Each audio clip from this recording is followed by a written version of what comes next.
Chickenpox is also known as varicella. It is a highly contagious viral infection caused by varicella zoster virus. It is characterized by a itchy rash of small, fluid-filled blisters that appear on skin. The rash usually begins on the face, scalp, or toes and spreads to the other parts of body. Other symptoms of chickenpox may include fever, headache, fatigue, and loss of appetite. Spreading of disease. The virus is highly contagious and can spread easily from person to person through the air or by direct contact with the fluid from the blisters of an infected person.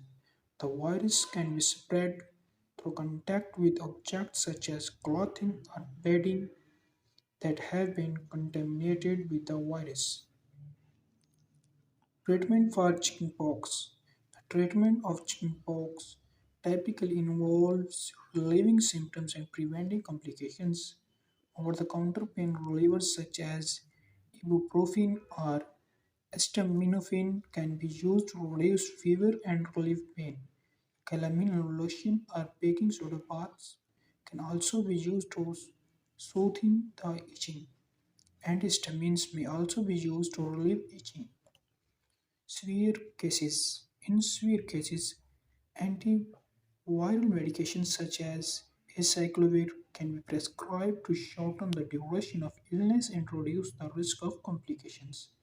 It's important to note that the chickenpox can be serious, easily in infants, pregnant women, and people with weakened immune system, and they should seek medical attention immediately.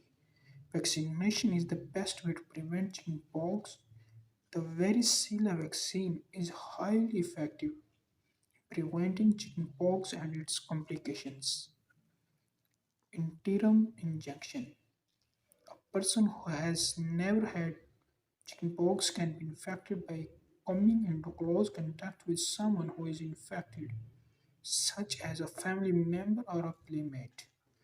Some person has been infected, the virus can remain dormant in the body and later reactivate to cause shingles. People who are at higher risk of developing chickenpox include those who haven't been vaccinated and those having weakened immune system, such as people with HIV, AIDS, or cancer, as well as pregnant women and infants.